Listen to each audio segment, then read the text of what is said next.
plenty of walking around here tonight. Did you say those words? Let me answer, because I'm enjoying this. I think that you have. You're at a committee about policing. Don't get upset. Calm down. Calm down. You're yelling. Calm. All right, fine. Mr. Sharpton, have you ever referred to African Americans who disagree with you as cocktail sip? That they would have had to pay anyway, and I agreed to allow them. Or less than 500,000. Since when did C-SPAN start looking like the Australian Parliament? Put on a proper suit, do up your tie, and sing the national anthem. You're a miserable pipsqueak of a man. Well, I hope you're ready, because Matt Gaetz and Al Sharpton absolutely go at it in this video. A friend of the channel, Lana, sent me this. I was like, C-SPAN? Started watching 30 seconds. Next thing I knew, I'd watched 22 minutes of C-SPAN. It's non-stop action. It's like a Saturday Night Live skit. So in this video, I'm gonna chunk it down and show you the very tight highlights. So you don't have to watch the whole thing. I'll put a link below if you wanna watch it uninterrupted. And I'm also gonna explain what's going on socially. These guys are both masterful communicators. I'm gonna teach you why they're doing the techniques that they're doing to try to come across this higher status and pull one over on the other person. Whereas the Reverend Al Sharpton has referred to members of the Jewish faith as blood-sucking Jews and Jew bastards. So my question to you is, does Mr. Scarborough's assertion that you said these things, is that true, or did you not say those things? They are patently untrue. I never said that. Okay. Can I finish my answer? No, it's actually my time, but you will. Okay, so that's the dynamic that I want to point out right off the bat. So both of these guys have conflicting intentions. Matt Gaetz wants to make Sharpton look bad by asking him as many of these questions as possible, and Sharpton wants to just kill as much time as possible to limit the number of questions that he can ask. So notice that right off the bat. And the reason I'm editing some of these words is not because I don't think you can handle hearing them. It's just because YouTube's algorithm picks up on any profanity and sometimes won't show it then. So that's why I'm beeping some of this stuff out. Thank you, Mr. Chairman. Joe Scarborough then wrote, whereas the Reverend Al Sharpton has referred to members of the Jewish faith as white interlopers and diamond merchants. Have you ever referred to members of the Jewish faith as white interlopers or diamond merchants? No, sir. I referred to one in Harlem, an individual who I didn't even know was Jewish, as an interloper, and said I should never refer to his race. So straight into another story. I said that I was against those that were using apartheid diamonds. And when I did a funeral in Crown Heights in 91. See, it's like, he's really good at this. Like, he goes into a story. Like, don't you get the kind of feeling that if he was uninterrupted, he could talk for the full 5 or 10 minutes or however much time Gaetz has with one answer, and that's what Gaetz doesn't want. Oppenheimer and those that were selling diamonds from apartheid South Africa. Thank in you. the same sermon, I'm trying to now finish my answer, sir. No, am I allowed to finish my answer? I'm allowed to reclaim my time. You asked a question, and I'm answering it. Yeah, I got a few more. And I have a few more answers. I can't wait.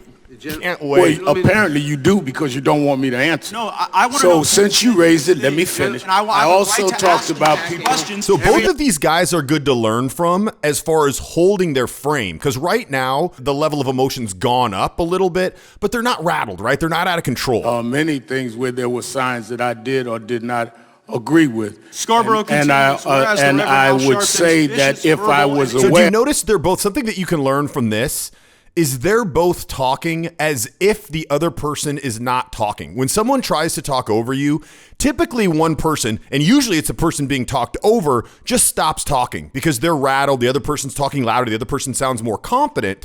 And usually it is the person who is more confident that continues talking. But in this instance, both these guys are pros, so they both just keep talking. If I was to shut off the audio of either of them and let the other ones talk, they would sound like they're just talking completely uninterrupted. And that's the right way to do it when you're trying to talk over somebody or someone's trying to talk over you. Of that, I would have said that I would not want to have that sign. The witness and not just have him continue to. Well, then you shouldn't ask me a question if you don't want an answer. I want to know if you said them. You could say yes or no. You said no, I cannot answer, Mr. Chairman, on yes or no when he's asking me whether or not. The witness is obviously disrupting the committee. The witness, first of all, this has nothing to do with policing. Since he wants to make the subject Joe Scarborough and I, then let me answer it. It had nothing.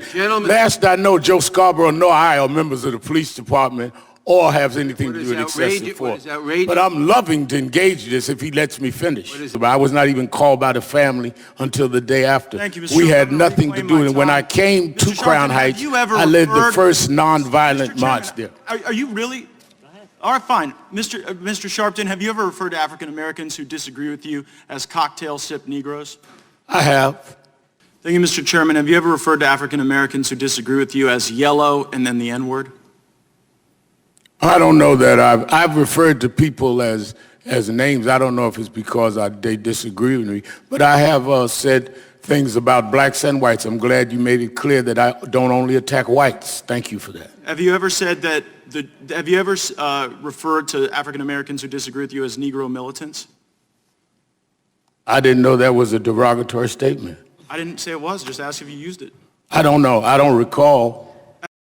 Have you ever said, if the Jews want to get it on, tell them to pin their yarmulkes back and come over to my house? No, there was a man named Mordecai Levy who deal One more with question. Do you have the well, words, first of "I all, believe in I believe that you can deal with the decorum of the Congress, but you cannot disrespect a witness. You cannot answer a question, ask a question, and tell the witness he can't answer the Witness question. is permitted to answer a question. You're welcome to answer them. How about Well, I then let me last answer, one? sir. Okay. Have Let you me ever answer, said the words, because "I I'm believe in enjoying this. nothing the Mr. Chairman, I I have a think problem. that You ever said that? I think that you have. You're at a a committee parliamentary about break. policing. Don't Have you ever get said upset. that Calm I down. am Calm down. upset? You're yelling. You're yelling. You're yelling. So there's his move. So Sharpton now is the first one who calls out Gaetz getting worked up. So he says, calm down. That is a move of high status. That tries to position yourself as the authority. Hey, calm down. Why are you getting worked up? Why are you yelling? Why are you calm down? But this is calculated by Gaetz because Gaetz wants him to feel the heat of him getting worked up. Typically, in Australia, if you ever see their political institutions get together, it's unbelievable. It's like people telling your mama jokes and whoever's on the side of the person telling the thing, oh man, it's crazy. But usually people don't get worked up. So Gaetz, part of his strategy is to look at him pointing the finger, really worked up, is to get under Sharpton's skin by showing heightened emotion and by raising his voice and using a strong tonality. Down. I think that I'm trying to answer your last question. You are cited in a Washington Examiner piece, July 30th, 2019, as having said, if the Jews want to get it on, tell them to pin their yarmulkes back and come over to my house. And in your response to my question, you said you were just referring to one person. So here is my very limited question for you, Reverend. Were you misquoted in this story when you say the Jews and them, referring to a plural group of people rather than one person you seem to have a grievance with? Well, am I allowed to answer? My name is Sharpton, not Lewandowski. I will answer the question if I'm allowed. Please. We know your name, sir. Go ahead and answer.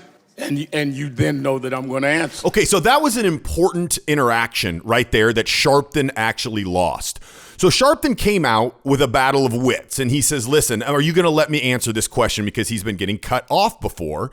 And then he goes into a little rambling about he's not so-and-so.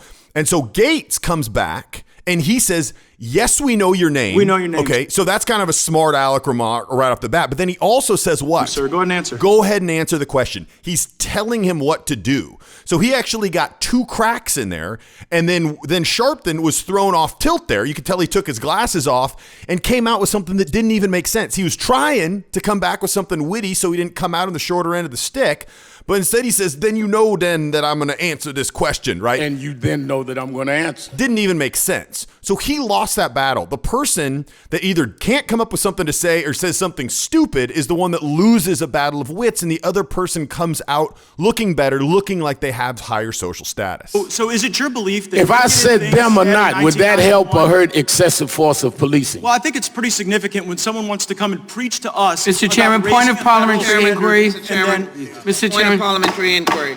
I ain't having no march. I believe in fighting. Well, fight then. Ain't nobody holding you. I'll off the man. We'll off him. Plenty of crackers walking around here tonight. Did you say those words? I do not recall saying I will not march. I think for the last 40 years I've marched, asking Thank you, Mr. people Sharpton. And to in that march. So statement, did you in the refer to white people context as crackers? of I was Mr. Chairman, there's so quoting much as I I'm said, striking- I was I'm- quoting as I said the reference made We about taught I don't want to philosophy and march. astrology and mathematics before Socrates and them Greek homos. Straight into another quote that he gave. And you notice you wouldn't be able to tell from Gaetz's vocal tonality that any of this other stuff has been going on before. It's almost like the first question that he's asked him the whole time. And that's important because it shows emotional composure. It shows that all this crazy riffraff going on hasn't gotten under his skin and he's not worked up about it. Now, does he show emotion? Yes, but it's at calculated times when he wants to do it intentionally to put pressure on Sharpton. So for you, I would encourage you, always be aware of the emotion that you're giving off and try to keep it under wraps and not show when you're feeling emotion at the wrong time that can show weakness, but use it strategically when you want to show that emotion. Now, it's easier said than done. We need to learn to be able to deal with social pressure and to deal with other people and people of higher status and people getting mad at us. It's not something you can just do immediately. But as you practice that, being able to control your emotion is one of the most powerful skills you can have, especially if you want to rise in leadership. We taught I don't want to philosophy march. and astrology and mathematics before Socrates and them Greek homos ever got around to it. Did you say that, Mr. Sharpton? I talked about African history, and I talked about how we had dealt with astrology as well as mathematics and philosophy. The gentleman yield. You can ask all the questions Gentleman you yield. want, but I'm going to answer the question. Will the gentleman I think- yield? Statements. When you call Greek homos, when you talk about white crackers, those are bigoted statements. I think I made it clear that I was quoting what somebody said. No, you- Yelling that's what you and getting said. upset is beneath your office. You should calm down. Now, that's a nice line. He comes across as an authority. You should calm down, just like Gaetz said before. Go ahead and answer the question. When you tell someone else to do, you are the authority. When you tell somebody else to do something. And then he says, kind of in the way he presented it is a very backhanded way, like it's below your office. Listen, step it up, buddy. So that was something that kind of put him down. So I would say Sharpton definitely came out on top of that one. Thank you, Mr. Chairman. And I would note these are highly relevant to the issues that we're facing. Reverend Sharpton has come before the House Judiciary Committee Excuse me, the clock should be running. as a purported expert on policing, and yet his bigoted statements undermine the bipartisan work we should be doing to ensure that all citizens are able to come together and have safe communities. How much money did your charity pay you personally, for the right to tell your life story? My charity owed a certain amount of money to me.